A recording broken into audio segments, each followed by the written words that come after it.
On today's video, we are going to be taking thrifted items and turning them into stunning decor using the brand new Iron Orchid Designs Gloria Paint Inlay. I am going to teach you how to use a paint inlay. Have you ever wondered how to use a paint inlay? Have you been a little bit scared to use one? I've heard from a lot of people that they are scared to use a paint inlay, but I think it's probably just because they don't know how to. So what I'm doing right now is I am showing you the paint inlay. The dark side is the painted side, the side where the paint is on it, and the lighter side is the side that the paint is not on it. So basically what a paint inlay is what you're seeing there. The printed image is actually paint.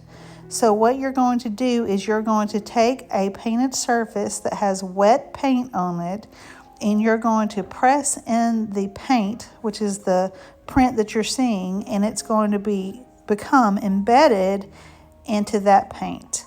It is a very simple process, but you have to know what you're doing, and if you'd like to learn how to do it, I'm here to teach you. The Gloria Paint Inlay comes with 8 pages. The pages are 12 by 18 and they are full of images. There are 2 pages of fall related images and 6 pages of Christmas images. After cleaning up these doors, I also gave them a light scuff sand and then I wiped them down again. And now I am filling in the holes with some air dry clay so that it would be a smooth surface. The next thing that you're going to see me do is I am going to put a coat of paint, a coat of chalk paint on this item. You can also apply paint inlays with a top coat, but in today's video I am showing you how to apply paint inlays with a chalk type paint.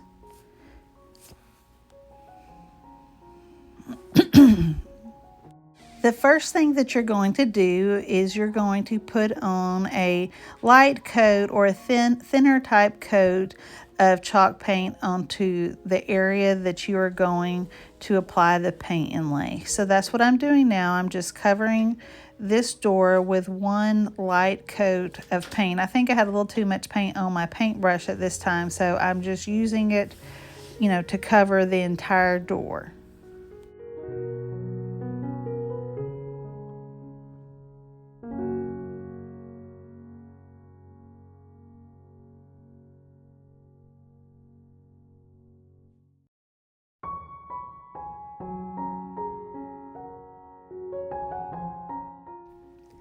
Just to clarify, this is the first time that I have ever put on full-size paint inlays. When I went to the retreat last week in Wisconsin, which I had a fabulous time, I met so many amazing creators and new people and fellow artists and crafters, and I made a ton of new friends, and I'll share with you more about that later.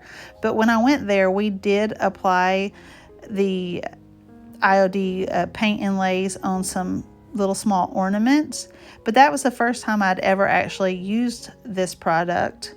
And on top of that, I have seen the IOD sisters actually apply it in person, so I did know how to do it, but I had never done it before. Okay, it's now been a few minutes and the paint has dried. I probably could have waited a little bit longer, but I was a little bit impatient because I was so excited to do this project. It was the first day that I had been able to do any kind of painting or creating since I'd been back from the retreat. So I am now putting on the second coat of paint. I'm going to apply the the paint inlay to that middle section, but I'm going ahead and painting the entire piece. On the second coat of paint, you're going to want to put a thicker coat of paint in that portion instead of the thin coat of paint like you initially do. So that's what I'm doing. I'm putting the second coat of paint in, and now I am finding the inlay that I am going to use for this project. So here it is. It is this gorgeous pumpkin. It fits perfectly in this space, but I'm going to tell you, if this is your very first time to to apply a paint inlay, you need to start with a smaller paint inlay.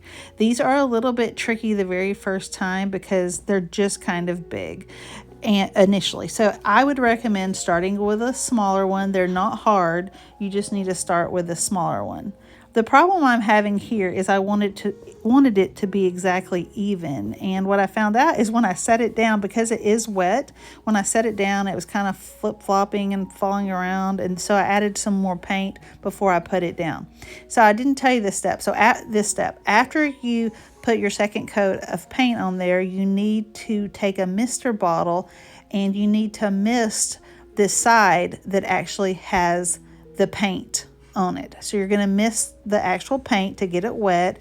It loosens up the fibers, it gets the paint wet, and it gets it ready to be embedded into your wet paint. So that's what you're going to do. You're going to wet it and then you're going to press it into the paint, because essentially what has to happen is the paint from the inlay has to go into the wet paint that you're applying it to. So after you apply it to your wet paint, you're then going to press it in. On this particular project, I didn't have my brayer out. I just used my hands. Your hands work okay. I will say a brayer works better. If you have one, that's great. The second recommendation I would do is and I didn't do it on these because I didn't really know what I was doing, I would cut out the inlay as close to the inlay as you can, because that way it won't leave an impression on your paint where the paper was. So y'all, this is the best, most satisfying part. After your inlay has dried, you're then going to, you can spritz it a little bit to loosen it up again on the top when you're ready to pull it out, or pull it off. So then all you do is you just gently pull it off.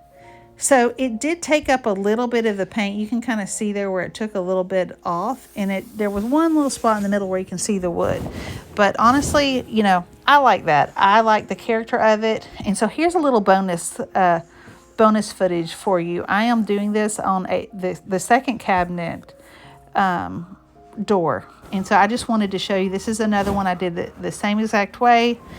I should have painted the whole edge, but at the time I wanted to paint it a different color, so I didn't. I was thinking about making this piece into a tray. I have not done that yet. These pieces, you know, I'm going to show you a finished project or a product, but the thing is they're not quite finished. I can't decide if I want to make this into a tray or just hang it like a piece of art. But because this is so satisfying, I thought you guys would like to see, you know, some bonus footage, and you could see how this looks on the second project as well. So what do y'all think? Are y'all learning how to do a paint inlay? Do you think you could do this? I really think you can, and I think you will find it to be very rewarding. The other cool part about paint inlays is that you can use a paint inlay in this fashion. If you use it over the chalk paint, you can use it 3 to 4 times, which is really cool. You can use it multiple times instead of just one time. Now, the second and third time, it may be more distressed than the first time, or it actually will be more distressed. And if you have any, you know, paint on your inlay that picked up from your last project, it might get put down on the next project. So you need to go into it knowing that. The other thing that you need to know is that this isn't a guarantee. You don't know exactly how the inlay is going to look. There's a little bit of wiggle room in there, and you just don't know. So you kind of have to just go with it. It's kind of like milk paint. When you apply milk paint, it's not going to be perfect. Because of the nature of the product, it's not going to be perfect, but it's essentially perfectly imperfect. Initially, I was just going to show you that one project, but I thought you would enjoy seeing these other ones too, and I didn't want to wait several more weeks for you to see these inlays, the Christmas inlays. So what I'm doing is I am showing you 2 more projects that I worked on. These are those signs that, you know, you can find at your thrift store. I probably got them for $1 or $2, maybe $3, I don't know, but they're wood signs. You need to sand them a little bit if they have words on them, because the words may show through your paint. The good thing about the chalk paint is a little bit thicker, so you might not see it, but to be on the safe side, you need to go ahead and sand it and then clean it off. And if you hear any strange noises in the background, my kiddos keep coming in here and they're laughing, they're having fun, they're on fall break. So if you hear that, that's what it is in the background. So now here I am with my brayer out. I am doing 2 projects, both of these signs with the trees. The trees are absolutely gorgeous. So this is the part where I've already applied the trees to the wet paint. And I don't know if I mentioned it before, but the side that's dark is going to be the side with the paint, and that needs to go in the paint. Otherwise, it won't transfer because you put the paint up. So after it has dried, then you need to spritz it with your water, and then it can easily peel back. If it completely dries and you try to peel it back, it could be really hard to peel back, and that's why you want to spritz it with some water so that it can loosen it up.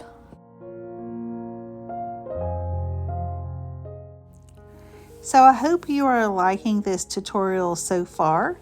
If so, I would appreciate a like, and also let me know if you've ever used these paint inlays before, or if you are thinking about using them now that you have seen how easy they are to use.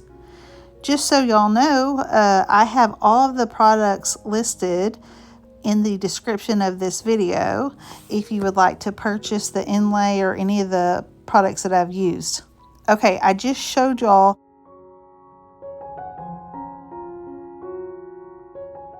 you the sheet with the inlay. You need to keep that inlay sheet, set it to the side, let it dry, because you can create these same images 2 to 3 more times on different projects. That's why this product is such a good value, because you can use these same inlays multiple times. Also, I was going to tell you, now that you have seen this video, if you like these kind of projects, if you like making over thrift flips, if you enjoy creating art, go ahead and follow me. I would love for you to subscribe so that you can follow along and see my other videos. Y'all take a look at that. Isn't that absolutely gorgeous?